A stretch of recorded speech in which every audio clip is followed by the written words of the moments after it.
Buenos días, amigos del Hospital Nacional Daniel Alcides Carrión del Callao. Para continuar con el programa Tu Salud Primero, quienes hablan, el doctor Juan Carlos Castro Vargas, jefe del Servicio de Infectología, les presentará el tema sobre viruela del mono y si es que debemos preocuparnos ante esta nueva enfermedad. Bien, esta enfermedad en realidad hasta hace unos meses era poco conocida, ¿no? Es una enfermedad que, si bien fue detectada en humanos en el año de 1970, sin embargo los casos básicamente se han limitado a zonas del centro y del occidente de África. En cuanto a las características de este virus causante de la enfermedad, aunque el nombre lo sugiera, viruela del mono o viruela símica, los reservorios principales no son justamente los primates, sino más bien roedores que habitan en las zonas silvestres de países de estas zonas de África, como por ejemplo ardillas silvestres o ratas gigantes de Gambia. En otros continentes, por ejemplo en Europa y en Norteamérica, también se han encontrado algunos casos en animales, sobre todo en los perros de la pradera de Norteamérica. Esta enfermedad entonces básicamente es una zoonosis, una infección viral que afecta principalmente a especies de animales y que accidentalmente puede ser transmitida al ser humano. ¿A través de qué vías? Por ejemplo, el contacto con la saliva de animales infectados, por ejemplo, a través de lameduras o mordidas producidas por estos animales, o también a través del contacto con las secreciones que están presentes en las lesiones que pueden presentar estos animales en la piel. La transmisión entre seres humanos también resulta muy poco frecuente, en verdad. Para que ocurra un contagio de persona a persona debe haber un acercamiento de menos de 1 metro y en forma prolongada, ya que el virus puede ser eliminado por una persona infectada a través de las secreciones, ¿no? Acuosas emanadas, ya sea por un estornudo o a través de la tos. También puede haber contagio por el contacto físico directo cuando una persona con esta enfermedad ya presenta las lesiones en piel, ¿no? Lesiones ampollares o vesiculares que en su interior contienen secreciones. Al contacto con estas secreciones puede una persona ser contagiada. En realidad, como les digo, es una enfermedad que se transmite de manera poco frecuente y podría también tener una menor transmisión, por ejemplo, si nos situamos en el contexto de la actual pandemia que aún estamos viviendo de COVID-19, mucho menor. En cuanto a las manifestaciones o síntomas que presentan las personas enfermas, estas manifestaciones clínicas van a iniciarse por lo general 6 a 13 días después del contagio, después del ingreso del virus. ¿Y cuáles son los principales síntomas? En primer lugar, la presencia de fiebre, ¿no? Fiebre que a veces puede ser con temperaturas muy altas, también cansancio, astenia, dolor de cabeza, que a veces también puede ser intenso. Asimismo, también puede haber dolores musculares y una característica de la viruela del mono es la presencia de inflamación de ganglios linfáticos, por ejemplo, en el cuello, en las axilas o en la zona inguinal.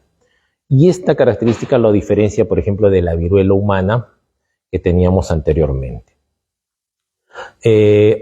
Después de 1 a 3 días de iniciado este cuadro clínico, pueden presentarse ya las lesiones dérmicas, las lesiones en piel, que empiezan generalmente con lesiones elevadas, con pápulas, que luego empiezan a cambiar a vesículas, es decir, ya con un contenido líquido, pústulas, ¿no? Cuando este líquido en el interior de la vesícula se vuelve amarillento, y finalmente cicatrizan desarrollando costras.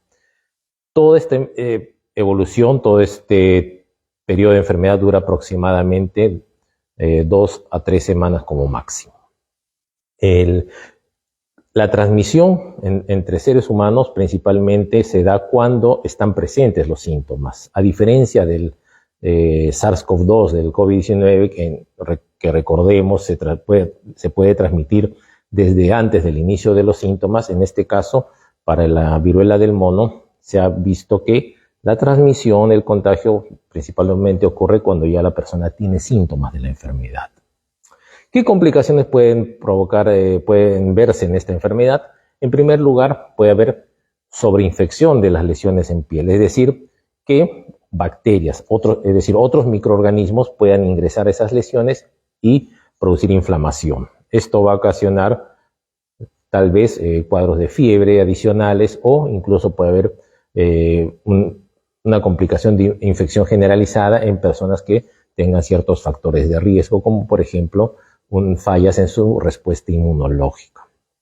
También pueden haber otras complicaciones como neumonías a causa de este virus, cuadros de encefalitis o también pérdida de la visión por daño en la córnea ocasionado por el virus de la viruela del mono. Este cuadro clínico, estos síntomas y signos que hemos mencionado, pueden a veces confundirse con otras enfermedades que también conocemos, algunas de ellas muy frecuentes en nuestro medio. Por ejemplo, la varicela, ¿no? La varicela también es una enfermedad que cursa con fiebre y con lesiones en piel, ¿no? A predominio también, ¿no? de extremidades. Y una característica de la viruela del mono es que las lesiones suelen aparecer en palmas de manos y en plantas de pies también. Otras enfermedades que también se pueden confundir son, por ejemplo, la rubiola, el sarampión y la enfermedad conocida como manos, pies y boca. ¿Cómo se puede hacer el diagnóstico de esta enfermedad? En primer lugar, tenemos que sospechar, ¿no? De acuerdo al cuadro clínico que presente una persona, si es posible que tenga esta enfermedad. Entonces, si es un caso sospechoso de viruela del mono, entonces el diagnóstico se puede hacer tomando muestras ya sea de la saliva de la persona probablemente infectada o también de las secreciones que están en las vesículas de la piel de estos pacientes. Con esa muestra se hace la prueba de reacción en cadena de polimerasa, más conocida como PCR. También hay otras formas de diagnóstico que son el cultivo o las pruebas de microscopía electrónica. El PCR, cabe mencionar que actualmente está ya implementado en el Instituto Nacional de Salud, por lo tanto, el Ministerio de Salud ha determinado que si existiera algún caso sospechoso a nivel nacional, se tomen las muestras correspondientes y sean enviados al INS. En cuanto al tratamiento, en verdad que no existe un tratamiento farmacológico eficaz, garantizado. Es decir, no existe ningún medicamento aún que haya demostrado suficiente eficacia para ser dado a una persona con esta enfermedad. El tratamiento solamente se considera de apoyo.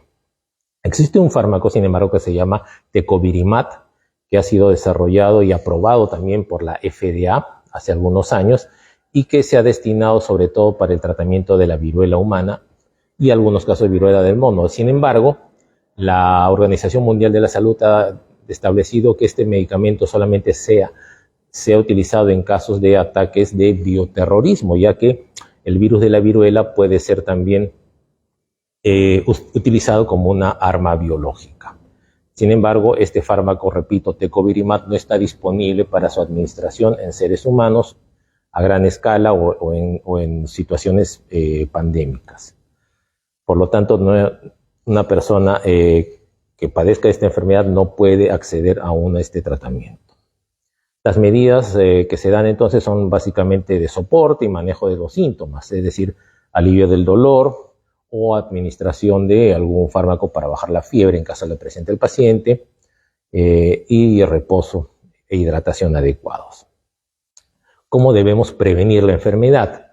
Bueno, en cuanto a prevención, podemos recoger algunos de los cuidados que ya conocemos y practicamos a raíz de la pandemia de COVID-19, que son, por ejemplo, el uso de las mascarillas, sobre todo cuando estamos en lugares cerrados o con mucha aglomeración de personas. Asimismo, también si sospechamos y estamos en contacto con un posible caso de viruela del mono, entonces debemos extremar los cuidados y si vamos a estar en contacto físico con estas personas, hacer uso de guantes y además también lavarse las manos después de haber estado en contacto. En cuanto a la vacunación, si bien también existe una vacuna que está aún todavía en ensayo clínico, pero ya ha sido aprobada también por la FDA en los ensayos clínicos de fase 2, que podría ser utilizada para tanto prevenir la viruela humana tradicional como esta viruela del mono. Su eficacia estimada es de aproximadamente 85%, ¿no? Del riesgo de contagio, es decir, tiene una muy buena eficacia que podría ser utilizada. Sin embargo, aún la OMS no ha establecido que pueda utilizarse en los países que han reportado estos casos. Por lo mismo, entonces, debemos seguir manteniendo nuestras medidas de prevención. Y bueno, y si la preocupación de la población es realmente debemos alarmarnos ante esta enfermedad, por el momento la respuesta es no, definitivamente no. Sin embargo, ya tanto el Ministerio de Salud como las diferentes instituciones de salud del Perú y del mundo ya estamos en situación de alerta para estar atentos justamente a la posible presentación de casos y actuar de manera oportuna. La población en general no debe estar alarmada, debe seguir manteniendo los cuidados que ya venimos practicando desde hace más de 2 años y estar atentos a los próximos conocimientos que obtengamos acerca de esta enfermedad. Es todo lo que les quería trasladar, informar, con mucho gusto. Gracias por su atención.